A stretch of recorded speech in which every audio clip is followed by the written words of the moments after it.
right, for science time.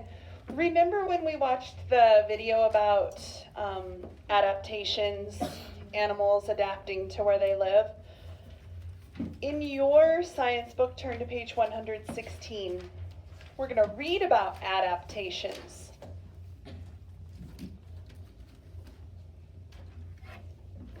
Everybody there? Yep.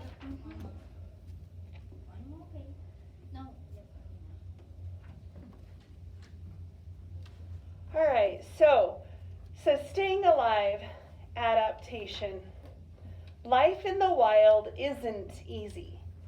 Animals must survive in the environment where they live. Their adaptations help them stay alive. So the active reading for these 2 pages says, as you read these 2 pages, draw a line from the adaptation shown in each picture to the words that describe it. So let's read about an adaptation. Raylan, we are on page 116. Okay. An adaptation is any trait that helps a living thing survive. Animals that are hunted for food are called prey. Animals that hunt prey are called Predators. So if they are being hunted, what are they called? Prey. If they are the hunters, what are they called? Predators. Predators and prey have adaptations that help them catch food or avoid being eaten. Animals have other kinds of adaptations too. What is this animal? It has flat teeth. The flat teeth allow it to grind grass. What is that creature? Haley? Horse? Agree. Could it maybe be a Donkey. A donkey? It looks more like it has a horse face. All right, so remember back in the active reading it said to draw a line from the adaptation shown in the picture to the words that describe it. So what are they showing us in the picture here? The flat teeth. The flat teeth. So we're going to draw a line from flat teeth to the teeth itself. Okay, do you see the round picture here? This is a Tiger. Okay, the tiger eats animals such as wild boar and deer. The tiger's sharp teeth help it tear meat. So what's the picture showing us? It's teeth. What kind of teeth did they say in our text? Sharp teeth. Oops, I was going too far.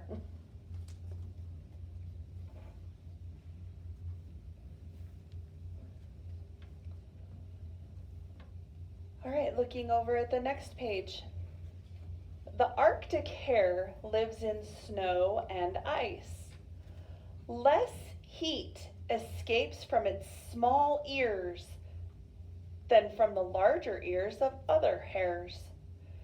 Its small ears help it stay warm in the cold.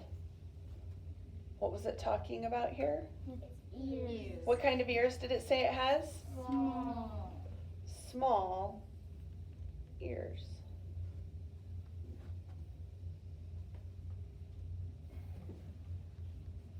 What is a hare? A rabbit. A species of rabbit, right? Let's look at this bottom one here. The jackrabbit lives in the Desert. Its long ears contain many tiny blood vessels that help remove heat from its body. This helps the jackrabbit keep cool in the heat. So what do those big ears do? Remove. Yeah. So its long ears help remove heat from its body. The Arctic hare has small ears that do what? Put heat in. Yeah, it keeps that heat inside their body. All right, look at pictures 1 and 2. A finch has a beak that it uses to crack seeds and nuts. An eagle uses its beak to tear meat for food. Which bird's beak is shown in photo 1? Is that the finch or is that the eagle in photo 1? Eagle. Let's write that down. So then, what bird is shown in photo 2? Finch. Finch.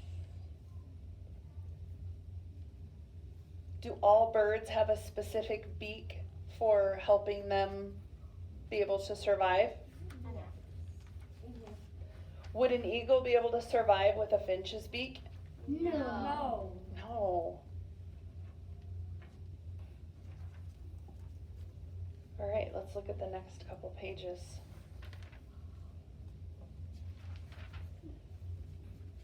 So staying safe. Animals have to have adaptations to help them stay alive, don't they? Not only to be able to eat or to stay warm, but we're going to read about other types of adaptations animals have. This says, look out, it's a predator. Some adaptations help animals defend themselves without fighting. So as we read these 2 pages, we're going to find and underline the examples of their defense adaptations, how they defend themselves. Let's read first about this cute little porcupine. No. Well, cute in a picture. Yeah. A porcupine raises its quills. It swings its tail. One good strike pokes the quills into the attacker's skin. Ouch. So what does the porcupine have for defense adaptations? Quill. Okay, so it raises its quills. Is it better if I use red? Well, that's not red. Third time's the charm. What else does it do?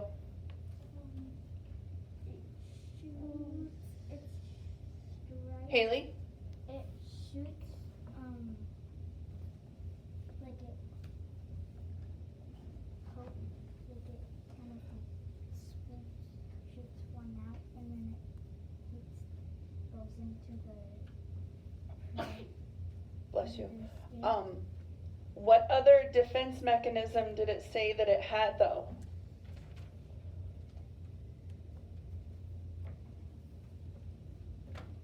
It raises its quills. What else does it do?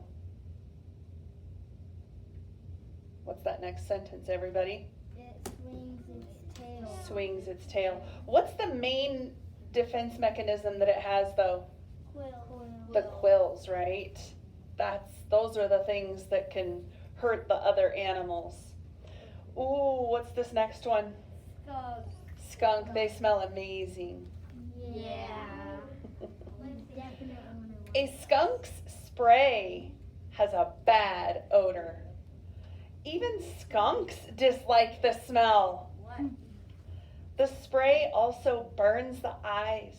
It's a power defense against predators. So what is their adaptation they have? Their spray. Because it smells so bad, even they don't like the smell of it. Over here, caterpillars, right? The caterpillar eats milkweed. That's the plant that it's on here. The milkweed makes the caterpillar taste bad to birds. The pattern of stripes on the caterpillar is a warning to birds. It tells the birds that they don't want to eat it. So what is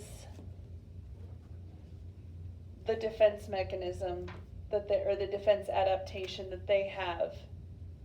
Caterpillars, that is. Amy? They eat milkweed, so they taste bad. Okay, they taste bad. And what's another defense mechanism that they have? Haley? The stripes. Right, the pattern of stripes. So they actually have a couple of them, don't they? Okay, the frilled lizard is our last one. The frilled lizard hisses. What's a hiss? Okay. Hisses with open jaws. Its frill opens wide. The frill is this back here, okay? Opens wide. It's a scary sight that frightens some predators away.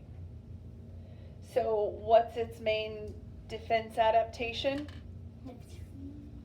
What's this thing back here? The frills.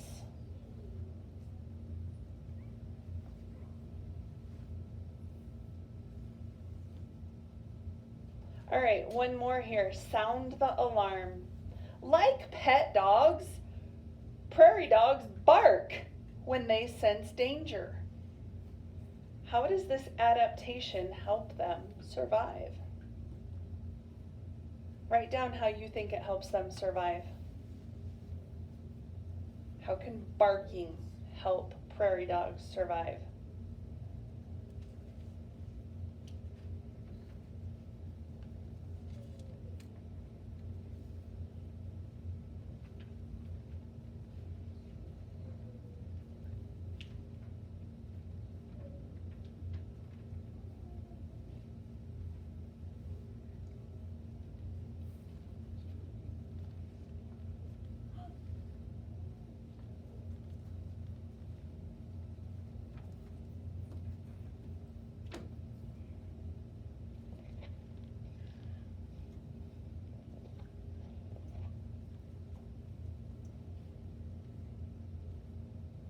All right, so how can their bark, help them survive? Raylan?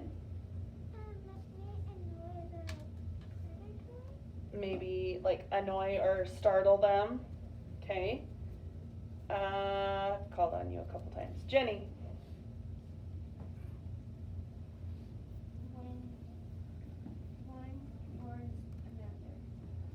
One warns another. The others. Okay. Amy? Tells it's like group or like group to hide. Okay. It's like they're warning to hide. It may make them sound dangerous, so the predators might want to stay away. Okay. The sound might kind of startle them. It tells the other prairie dogs to get in their holes. Right, and that's basically the thing that it's there for, is to warn all the other prairie dogs in their community to run if they're out of their holes, right? To run and hide. Okay. Let's look more at adaptations. Have you heard the word camouflage before? Yeah. If something camouflages, what is it doing? It's trying to, Blend in. yeah, blend in. Have you ever heard the word mimicry? No. New science word for us. We're going to read about that in just a minute. Okay, so now you see it, now you don't. Now you see it, but it looks like something else. As you read these 2 pages, find and underline the names of 2 adaptations that involve an animal's appearance. So how the animal looks. Some animals can hide without trying. These animals are hidden by their shapes, colors, or patterns. Such disguises are called camouflage. Is that one of our key words there? Yeah. Let's underline that. Some harmless animals look look a lot like animals that are harmful to predators or that taste bad. Since predators don't know which animal is harmful, neither animal gets eaten. Imitating, do you know what imitating means? Acting like something. Imitating the look of another animal is called mimicry. What's that word? Mimicry. So they make themselves look like another animal so that they aren't eaten by the predator. So what's our other adaptation word? What did you just say? Mimicry. So we have underlined, the first word was camouflage, and that's when they like kind of blend in, right? And mimicry is when they try to look like another animal. They're trying to be a twin to them. Look at the picture in the purple circle there. It says, look at the color of this snow leopard's fur. Do you see the leopard in the picture? Yeah. Its camouflage helps it blend into the background of snow and rock. Does it blend in pretty well? Yeah. And the farther away you get from it, would it be harder to see? Yeah. Yeah. This helps it sneak up on prey. The green circle says this orchid mantis, point to the mantis in the picture. It's on top of the flower, right? Right here. Yeah. So this orchid mantis is the same color as the flower it's sitting on. This insect is perfectly camouflaged. Thank you to those of you that are following along and paying attention right now. Let's look over at the monarch butterfly. Do we have those around here? No. Yeah. We do. Look at this other butterfly right here. Oh, what butterfly? The viceroy butterfly. See how there's two circles there? Oh, yeah. Those are not the same kind of butterfly. What? Look closely, look at their wings. Do you see a difference looking more closely? Okay, let's read this here. Eating monarch butterflies makes birds sick. Birds avoid eating them. The viceroy looks like the monarch, so birds leave them alone too. So it's going to be twinsies. Yeah, but it's not a twin, is it? No. It's a different species of butterfly. And they can eat them. Let's look at this last one here. The frogfish Where's the frog? can look like a rock or a sponge. Oh, I think they It can look like algae. Animals try to rest on the rock. Others try to eat the algae. The frogfish traps and eats them. Can you see the frog there? Yeah. It definitely doesn't really look like a frog, does it? Let's not tip back that far, kiddo. All right, look at the make it blend part. It says color the lizard so that it is hidden on the leaf. On the line below, identify whether this is camouflage or mimicry. So go ahead and camouflage that lizard. Oh, I just gave you the answer. What is it if it's trying to blend in? Let's write it down. And then go ahead and color that so that it looks like a lizard trying to blend in on that leaf. And then you can put your science book away. You're welcome for giving you the answer. I'm so thoughtful. Or I'm so goofy.